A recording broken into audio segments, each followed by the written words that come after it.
आप लोग की बातों से लगता है और हमें नज़र भी आ रहा है कि आप लोग बहुत मेहनत करते हैं। ये जो चीज़ आप करें वो दिल के करीब है, मतलब एक सीन पे इतनी कॉन्वर्सेशन करना और इतने अच्छे से उसे करना shows your dedication. So it's not just about money at the end of the day, it's about what you doing, how you doing. So इसलिए सवाल था, और ये कॉन्वर्सेशंस भी हम इसीलिए कर रहे हैं कि अल्लाह करे लोग सुन रहे हैं और आइंदा ऐसी चीज़ नहीं करें, क्योंकि मुझे तेरे बिन में बहुत सी डीप चीज़ें भी नज़र आती हैं। ये मरियम का ट्रैक ये मेरे ख्याल में इतना इम्पॉर्टेंट है, दिस क्वेश्चन कि क्या लड़कियों को अपने हक़ के लिए घर वालों के अगेंस्ट जाना चाहिए, क्या रिबेल करके वे आप घर क्या, और ये कि हम हर वक्त भाग जाने को इज़्ज़त से क्यों रिलेट करते हैं। मुझे तो ये सब बातें, so it's making me think about all of this. एक और सवाल है जो कि एक्टर्स या जो कहानियाँ पढ़ते हैं, जिनको लिटरेचर का इल्म है या जिनको स्क्रीन प्ले की समझ है, जो ये सवाल उठाना, जो अभी सवाल इतना उठ नहीं रहा मार्केट में या जो ऑडियंस में, लोगों में, लोग अभी सिर्फ ये सोच रहे हैं कि मरियम की शादी होगी कि नहीं होगी, अनस से होगी या नौरेज से होगी, मीरब वापस आएगी कि नहीं आएगी। लेकिन आप इंटरनल देखिए, हमेशा कहानी दो सिचुएशन से बनती है, प्रोटैगनिस्ट एंटागनिस्ट के इनर कॉन्फ्लिक्ट और आउटर कॉन्फ्लिक्ट। सही बात है। आप देखिए मीरब और मुर्तसिम के इनर कॉन्फ्लिक्ट्स बदल गए। ट्रू।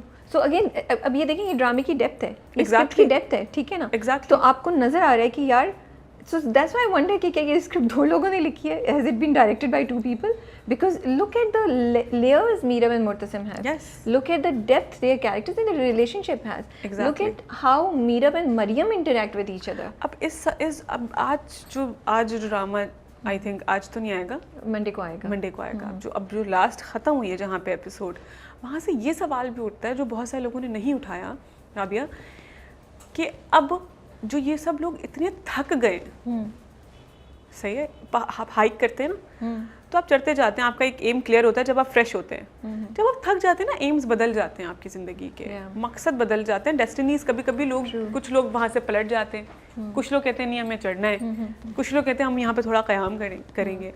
अब ये लोग अंदर और बाहर से क्या करेंगे, कैरेक्टर सारे, बिकॉज अब सब थक गए। हाँ। तो this is also a question. मुझे लगता है सवाए हया के सब थक गए हैं। हया के लिए तो विक्ट्री है ना, विन विन सिचुएशन है। मीरब चली गई, अब क्या होगा। लोग बहुत सारे कह रहे हैं हमने देखा था वो मरियम की शादी, तो मरियम की शादी पे आएगी, ये करेगी, वो करेगी, यू नेवर नो, शादी पे भी आती है तो क्या मुर्तसिम के अंदर का सिचुएशन क्या चल रही है, मीरब के अंदर की सिचुएशन क्या चल रही है, वो क्वेश्चन अभी तक वही है, will they accept each other, because Murtasim has been trying really hard till now. अगर मीरब आ भी जाती है अब, will Meerab will try so hard this time? This is also question. और क्या मुर्तसिम उसको उस तरीके से रिस्पॉन्ड करेगा अब उसकी कोशिशों को जैसे पहले कर रहा था? तो यस, ये सारे सवाल हैं, डेफिनेटली हैं, बट इंटरेस्टिंग है। बट अनस का जो लाइन होती है, ये देखिए इतनी इंपॉर्टेंट थी, वो बार बार कहता है तुम मुझसे मोहब्बत नहीं करती, मुझ पे ट्रस्ट नहीं करती। और ये होता है आपको तो अब तो आपको माँ बाप भी इस तरह ब्लैकमेल करते हैं। ये इमोशनल ब्लैकमेल है, ये इमोशनल अब्यूज है, आई फील, यू नो। आप पैरालाइज कर देते हैं एक बंदे को। यही this is what he did, he made her do whatever he wanted her to do. वो उससे कुछ और भी बोलता तो शायद वो कर देती उस वक्त, बिकॉज वो उससे एतबार और मोहब्बत के दावे कर रहा था। आप आसपास क्या देखती हैं, आपको क्या लगता है लड़कियां कितना आज भी इन्हीं दो जुमलों की वजह से ब्लैकमेल हो रही हैं? बहुत चेंज नहीं हुआ अब आजकल की जनरेशन? आपको नहीं लगता थोड़ी चेंज हो गई है, वो मोहब्बत और एतबार के इस जुमले पे इतना फिसलती नहीं है? अब ये जितनी टेक्नोलॉजी तरक्की करेगी ना, ये वॉइड रह जाएगा।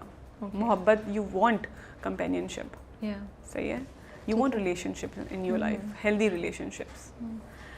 Why I put so much strain in my like family life, मैं इतना सीरियस इसलिए लेती हूँ because I've seen troubles in family lives personally, in my childhood also, सही है, in my house as well। तो अब मैं क्या चाहती हूँ, मेरी अपनी फैमिली बहुत ऐसे स्ट्रॉन्ग हो, मेरे बच्चे आपस में स्ट्रॉन्ग हो, बाप के साथ उनकी इक्वेशन ये हो, मेरे साथ उनकी इक्वेशन ये हो, आपस में उनकी इक्वेशन ये हो। जैसे जैसे टेक्नोलॉजी आप देखिएगा, AI will come in, like you will start, everyone will start depriving love. Why do you say that? Why does AI have to do, what does AI because everything has become so non-organic. Okay. Your body has not been designed like this. Your brain has not been designed like this. Allah Ta'ala has made you full of emotions. If you're not with emotions, then why are you making a human? फरिश्ते काफ़ी थे, but isn't it also because लड़कियों को अपने हकूक़ और अपने लिए आवाज़ उठाना ज़्यादा आ गई है, वो थक गई हैं अब्यूज़ हो कर, और थक गई हैं वो इस बोझ को उठा के कि हमेशा रिलेशनशिप में उन्हें ही कॉम्प्रोमाइज़ करना है, उन्हें ही 2 कदम आगे बढ़ाने हैं, उन्हें ही गिव अप करना है. डोंट यू सी कि ये ट्रांजिशन भी हो रहा है as in women around us, in young women around us? Yes, हो रहा है, और वो अच्छी बात है. अगर मेरे ज़माने में, मतलब मेरे बचपन में, अगर मैंने औरतों को देखा सप्रेस होते हुए just because they did not have anywhere to go to. सही है. फाइनेंशियल इंडिपेंडेंट जब आप होते हैं, फाइनेंशियली इंडिपेंडेंट होते हैं जब आप, तो वो आपको ये लिबर्टी देता है कि either you will choose to live with someone और not, because then financially you can go somewhere else and eat, like buy your own food with your own money. तो आपको किसी की शिट बर्दाश्त करने की ज़रूरत नहीं है. लेकिन emotionally if you see good in someone, और कुछ वक्ती तौर पे कुछ ख़राबियाँ हैं, आप उसको फिक्स करना चाहते हैं, दैट्स अगेन योर डिसीजन. तो फाइनेंशियल इंडिपेंडेंट होना ज़रूरी है. In Maryam's character she is not financially independent, she is totally dependent on अम्मा एंड भाई एंड ख़ानदानी पैसा. So of course she does not have that liberty and that kind of क्या कहते हैं विजडम. हम लोग भागने को हमेशा इज्जत से कनेक्ट करते हैं. आप करती हैं? अगर मैं ऑनेस्टली पूछूं तो नहीं. क्यों नहीं करती? देखें, पहली बात तो अब वेस्ट में ये आइडिया बहुत टाइम से प्रैक्टिस हो रहा है कि जब आप 18 के हो जाते हैं तो आप अलग रहते हैं. बिल्कुल सही है. आप you are solely responsible for your own life. आप अपना पैसा कमाते हैं, आप अपना घर चलाते हैं, आप रेंट से अपनी सारी यूटिलिटीज़ पे करते हैं, आपके पेरेंट्स नहीं करते.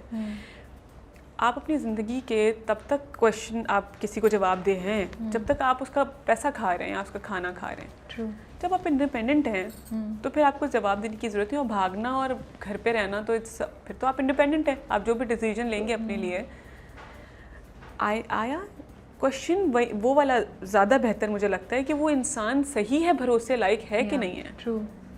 सवाल ये होना चाहिए जिसके लिए आप ये कदम उठा रहे हैं, जिसके साथ आपने ज़िंदगी गुजारनी है. बेसिकली भागना भी नहीं ना. She wants to be with that person for the rest of her life. This is her decision. तो वो आदमी सही है कि नहीं है, this should be the question.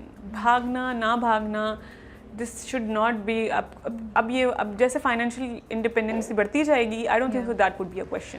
So बिल्कुल आप सही कह रही हैं. अगर हम इज़्ज़त के फैक्टर को निकाल दें इस अमल से कि एक लड़की को पसंद नहीं है जिससे शादी हो रही है, या वो घर वाले नहीं मान रहे हैं, और उसको जो पसंद है उससे नहीं मान रहे, उसके साथ वो जाके के लिए शादी करना चाहती है या वो करना चाहती है, तो मसला क्या है? इन डेंजर है कुछ इसमें जिसकी वजह से इसको डिस्करेज करना चाहेंगे हम लड़कियों को इस चीज़ से, या हम कुछ चीज़ों पे सोचने पे कहेंगे कि सोचो इस अमल को करते हुए? हमारा कल्चर थोड़ा इस तरह का है कि फैमिली जो है ना, हम फैमिली वैल्यूज़, फैमिली सिस्टम बहुत स्ट्रॉन्ग है. कनेक्टिंग फैमिली, फिर उसकी फैमिली, फिर उसके दोस्त की फैमिली, फिर आपके कनेक्टिंग रिश्तेदार, फिर आपके कनेक्टिंग रिश्तेदारों के भी फ्रेंड,